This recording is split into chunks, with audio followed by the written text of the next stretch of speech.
Does a healthy body preserve every cell? This whole idea of preserve, because otherwise, like every little thing you're gonna lose, is a lack mentality. You should not have that about your beauty, your health, your money, the people around you. Although, damn it, deep soulmates, still, it's all the same. As we know, you don't want to keep addressing a problem. You want to find the solution and move towards it. So if someone is bringing you an endless problem, that is not where you're going to find your solution, in my opinion. A sales tactic for the ages has been to tell people you are not a renewable resource. But you can be one for me, you can line my pockets, you can promote my causes, just be helpless and under my control. I love working with people like chiropractors that tend to have a far more informed and compassionate bedside manner. I've heard it's like turning on a light switch and allowing the electricity to flow and fill the room with light. You don't turn on a light switch to turn on darkness. Allowing in positive energy, all of the things you've been manifesting. Energy workers, acupuncturists understand you're removing blockages. You're just allowing things to flow the way that they should be. When people tell you, you are not going to flow as you should be. You are going to trickle down into nothingness sooner than later. In fact, precisely when you turn 29, that is when you will start to wither up and stuff. And it's just like, that's literally not how that works, or people wouldn't look different ages, like we wouldn't feel differently. Like you can see all this evidence that is just so blatant that this is misinformed and with probably a darker motive than we'd like to think of on a daily basis from the people that we're trying to get help from. Your therapist says, come talk to me about all of your problems, that way I can hand you solutions, but you shouldn't be in there reciting your problems. You should be in your own life, heading towards the solutions. I believe friction, mysteries, I think all of these things will be revealed in time of pursuing your highest good and trying to be the most moral, ethical person that you can be. I'm not in pursuit of knighthood or being a monk, but a bit of chivalry and spirituality tends to lead you towards a higher ground that allows you to see from above things that were harder to see when you were somewhere else. It's been almost a year since I've hung out with a human being. I don't want to talk about it. Oh, I keep mentioning it. You shouldn't be at a Western medicine doctor telling them how your disease has progressed to a new clinically titled stage. As they tell you, we can manage things, but it is irreversible. I would say I'm a pretty decent saleswoman at this point. It's a lot of psychology, reading the little things, feeling the way that things are heading in conversation, and being one step ahead, hopefully. And a lot of practitioners want to tell you that they know where your entire life is going and that they're all those steps ahead of you, and all you can do is try to keep up, you poor thing. Please ask yourself the next time someone is selling you on a product, procedure, a way to spend your time and energy and resources, is this person selling this item to me with the threat, the fear that I don't have and will never have and couldn't have ever had that thing? To say that you couldn't have functioned without them in a really vibrant way. Anyone who tells you that they have the power and you don't, that they have that thing and you don't, even if they are selling the one and only cure, the one and only car, the one and only whatever thing you want, you have to always understand that everything is abundant. It can all come to you bigger and better than you ever dreamed. And if you tell yourself that it can't, and you go sign yourself up for someone who's going to tell you that, you have a limited amount of time to live and be beautiful, then, that's a choice. And I'm not going to take that from you, but it's not a choice that I want to make anymore, because I did spend the better part of 2 decades letting people try to tell me what was what, and they've all been wrong, so except for the ones that I still hang on to, like the natural practitioners. I keep saying do your own thing, but then also mentioning other practitioners that I like. You can do either or both. Either lots of really healthy things. Again, I promote Qigong, Tai Chi, any of those fluid movements proven to encourage the proper flow for each organ system, just getting everything to run together. I think you avoid a lot of really awkward injuries if you just use your body in a natural environment in movements that feel instinctive to you. And of course, feng shui itself is incredibly preventative to any injuries in the home, which is where they always say most accidents happen. Being beautiful, being well, I genuinely believe that it's cheap, it's easy, and all about finding what calls to you and just being willing to weather the storms and just knowing that everything comes in cycles and as history rhymes, or however we like to hear it from people. These would normally be organic. I didn't feel like making the drive. Low to no fructose fruit like berries and pineapple. I've been having a smoothie of something that's low fructose with a ton of yogurt. God, a ton of yogurt every single day. This is Harmless Harvest coconut with vanilla, which is fantastic, mixed with a pineapple and strawberry. Pure coconut, organic, creamy, and dairy-free. Billions of probiotics, it says. Kite Hill unsweetened, although sometimes I feel like this is too much almond for me. Coconut is my favorite replacement for dairy-free yogurt. I've been eating things like this where it says, force of nature, made with regeneratively raised, 100% grass-fed, pasture-raised beef, ancestral blend sausage with beef, beef liver, and beef heart. Lifelong access to pasture, 13 grams of protein per serving, the founder's choice, etc. But that's the kind of thing that I'm definitely willing to have, where it's celery juice, garlic powder, black pepper, grass-fed beef heart, sea salt. Thank you. I hate when people do all clean ingredients and then just add regular salt. Drives me nuts. Come on.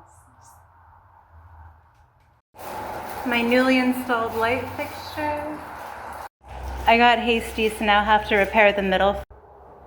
Broth soup smoothies, at least one liquid meal a day. Obsessed with this vanilla Harmless Harvest coconut yogurt, pineapple, and strawberry. Our bodies are something that you can read through Chinese medicine, mapping, through your astrology, like what organ systems, what muscles, like what should you be looking out for given your makeup. You can do so much that people never talk about that are telling you it's death and destruction. And you know that I think death and destruction is a real hoot. It's such a riot. There's life and joy, and there's other things people would have you believe are elusive if you're not lining their pockets. It's like anything that anybody says that is aging, I'm just like, no, it sounds like you need to clean up that organ, or it definitely sounds like you've been doing all these things wrong. Like, I'm just like, that is not just aging. These are our behaviors that compound, and it's the influences in our life that compound. So I'm just hoping that you guys have the best influences, and remember that you are renewable. All you need is the right amount of things, the right balance. That's why I'm always promoting Chinese medicine, because you can't be a crazy person with Chinese medicine and say that you're actually doing it right. Like, you can't tell people, I'm following Chinese medicine and feng shui to a T. I've decluttered, everything's clean. I've been to the acupuncturist, everything's opened up. I'm going to the chiropractor, everything's moving the way that it should be. Everything's getting the nourishment, everything is functioning the way that it should be. And I'm adhering to a Chinese medicine diet that doesn't say, wreck yourself, you need to, do these really insane measures. It just says, this is your more masculine organs and you're more feminine, and here's what you need to nourish this. Have food sensitivities and a lot of digestive issues, nourish your spleen. Don't do all this crazy shit that people will tell you to do. And again, just anytime that people tell you, like, you hit a wall, I get that you hit a wall. That's one of the worst things sometimes, is people being too understanding. And in my life, I've had people be the opposite, and I'm not necessarily recommending that, but it's made me incredibly understanding to have had that experience. Invisible diseases aren't invisible, but they're also not incurable. So anyway, I love Chinese medicine saying this is the way to balance and not be an extremist. And so if you're doing everything, oh my God, I'm a real city girl. I park in the parking garage for Whole Foods. That is a Chinese medicine diet, and you're following feng shui, I dare you to tell me that you're not feeling great in some category. It's actually one of the easiest ways to read people, is like, see their home. If you saw their prosperity corner, you might. and you saw it being all messed up or something, you'd be like, okay, well, that's what's happening with your job, or like their finances, if whatever is happening at their front door, whatever's happening in their pipes under the sink, that kind of thing. It's like you can tell what's going on with somebody through feng shui. It's not even just magic, although it seems like it. It's just truly everything's connected, represented by each other, and that kind of thing. And so if you want to read somebody, you look into Chinese medicine, you go like, okay, well, the eyes are the window to the liver. If there are problems with their eyes and there is an issue with their liver, are they having bouts of rage? Whatever emotion has to do with that organ system. You can look at someone's external tissues and have a pretty good idea of what their regular emotional state is. You'll find deeper connection to all the old adages, like seeing red. Eyes, anger, governed by liver. All the organs have their tissues that they match, and if you want to have better skin, better pores, whatever, like you'd be working on your lung system, you wouldn't be applying all these weird chemicals to your face and getting Botox and stuff like that. You can read people by their cravings, or even the amount of water they feel they need to drink. Being a detective, kind of everything tells you something. Even if it's just, well, there's a thing. There's a thing in China where they don't even like to give out their birthday because they don't want you to know their fortune. And I mean, there's a lot of this mapping and ancient wisdom and, stuff that we know in modern times is all combined, where you can really actually judge a book by its cover to a fairly accurate extent. There are just ways to read your body, literally read the room. Read the fucking room. In your house, go check your feng shui and everything. I love Patricia Lohan. There are lots of amazing experts out there. And anyway, I'm going to keep rambling, but yeah, I mean, reading people is what chiropractors do. If you've ever been to a chiropractor and they just stand however many feet away from you and just look like they're scanning your body, and then they go, oh no, okay, back on the table, we're going to do one more thing. When you're like, whoa, wow, what a magical thing they're able to do, what a superpower that they can just scan me and be like, okay, yeah, that bone still needs to move. But if you actually look at people, it's hard to miss. Like, you're like, damn, you're uneven as fuck. You're lopsided. That actually really helped my perfectionism when I was younger. I was like, oh wait, you can't be perfect because there's probably always gonna be kind of something a little wonky. You can just look at things and go, oh, okay, like their ear is higher than the other ear. If I look at them, like one shoulder is definitely higher and they're rolled forward, you can just, and then what does that indicate? If you know that someone's neck leaning forward instead of having a proper curve leads to depression, or, it's like you start to see these signs and you go like, okay, well, this person is probably depressed, fatigued. I can see that they're not going outside enough because they're really pale. You can just read them so easily. And then, like I said, God forbid you see inside their place, and then you can mix and match what you see in their feng shui when you're looking at somebody with their health, and then go, okay, well, what kind of behavior does that lead to? If I see that they have a leaking faucet and that their money is disappearing and they're very pale, so they're not going outside a lot, so they probably have some parasites going on that could be tamed a bit more.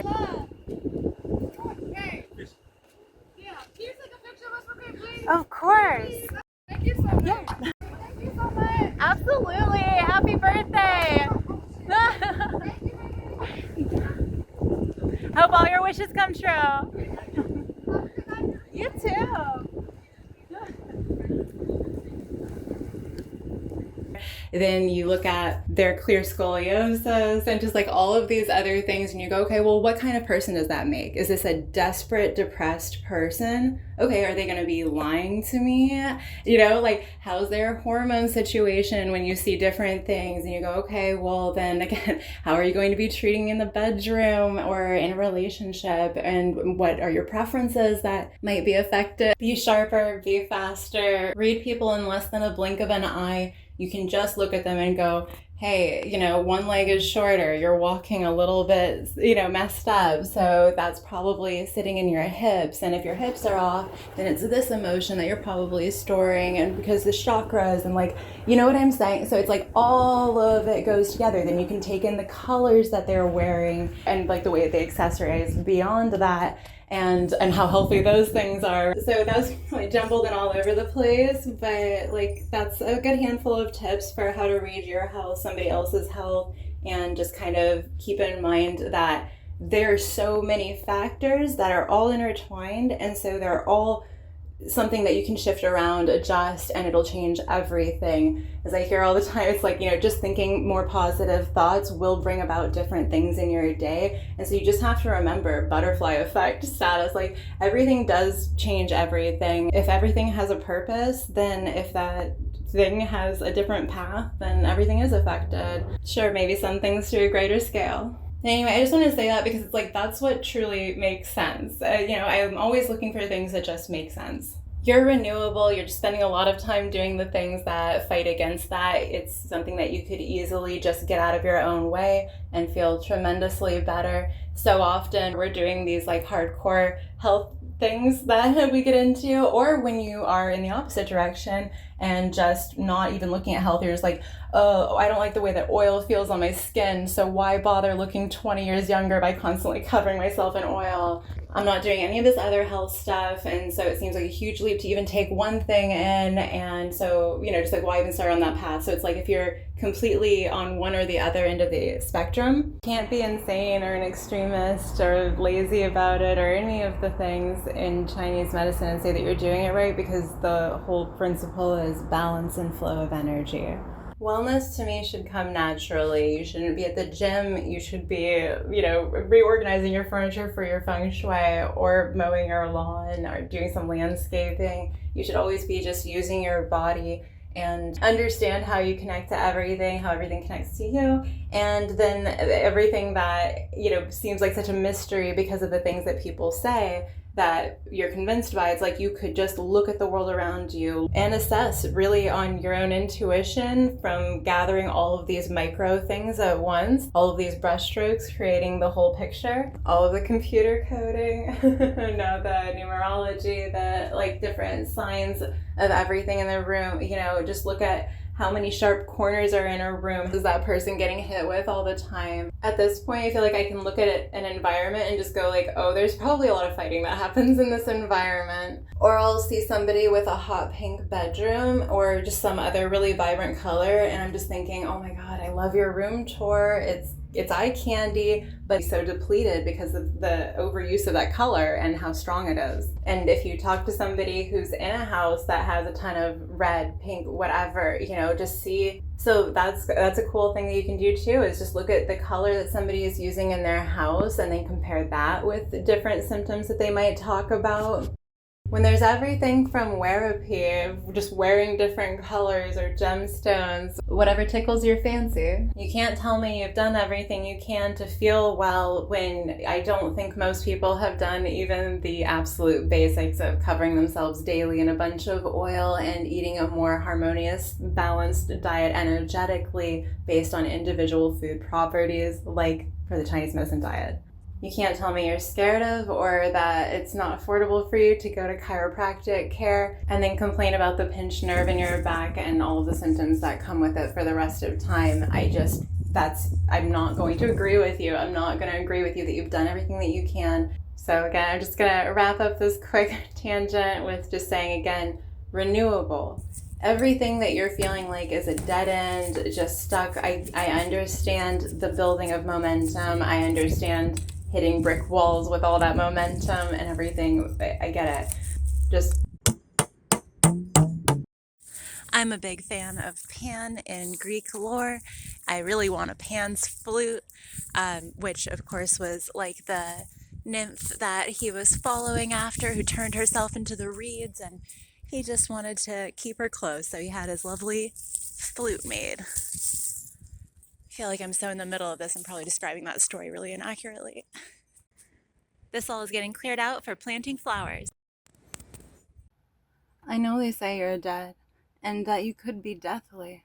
You seem alive to me, blithely, lively, connecting. I see you, how nobody wants me to, so I'll make sure they don't see me when I do. Watch what you're telling yourself, watch what other people are telling you, and it really is the worst thing when it's coming from someone who you are paying to make you well, and everything that they're saying is making you worse off. So just like, if you're going to go to anybody, try to go to the right people, and hopefully I'm the right person for you, but I'm learning all the time too. I'm not perfect with anything, but I do love to see how everything fits together. It's a really cool world out there. That may or may not be the Matrix. Or, I don't know, sometimes I just think, like, is everything consciousness? Is just all of existence one big consciousness? I don't know.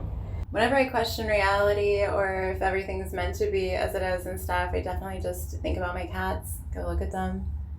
Everything's perfect. I want you to be really healthy and have all the best influences so you can have everything you want.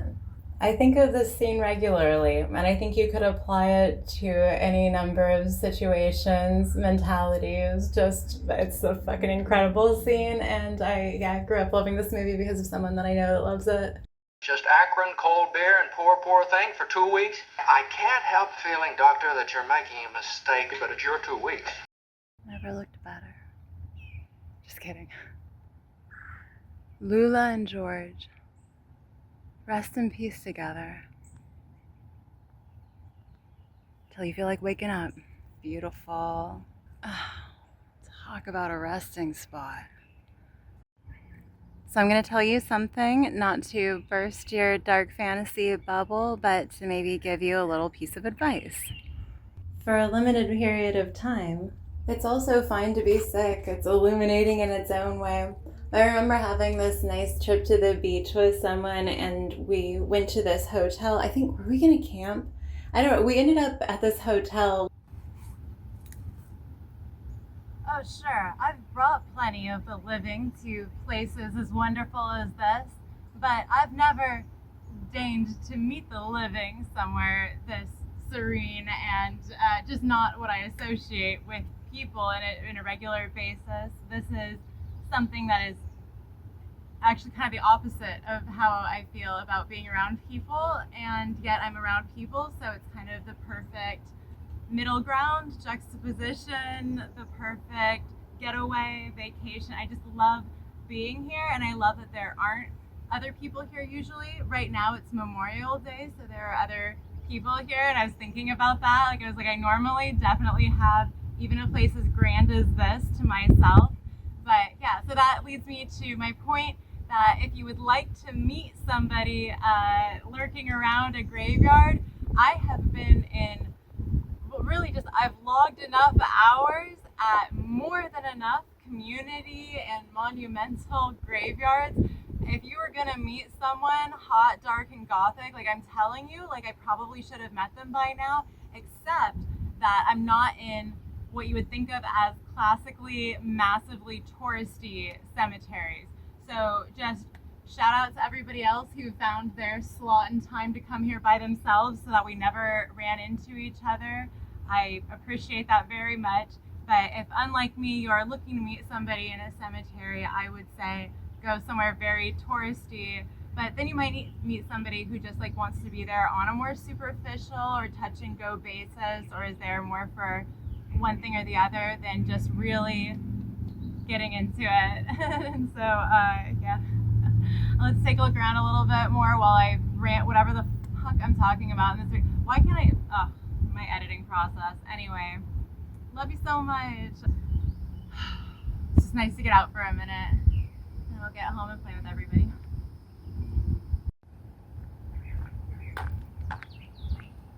Late at night, just finding anything that was available. I think everything was full or closed or both.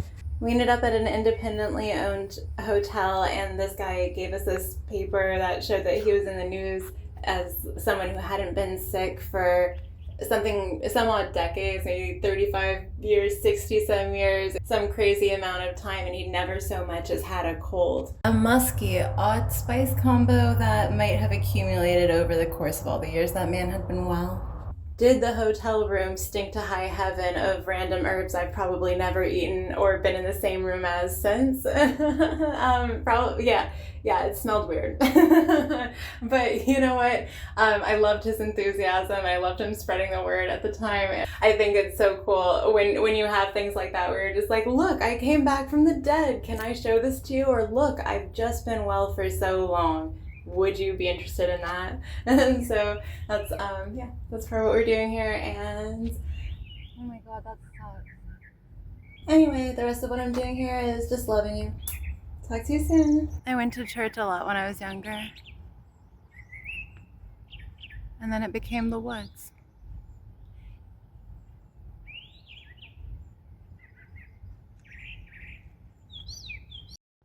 One of my favorite words is corridor. I think you can see why. Go watch Harvey and have a great fucking life. Oh, didn't I promise you a land of everflowers? A very quick postscript. Once you learn how to read people, you're not allowed to look at me again until I say so. No reason. Don't come over to my house yet either. I'm still redoing the light fixtures. Just don't look. Anywhere you like, with anyone you like, not 1 minute will it tick by.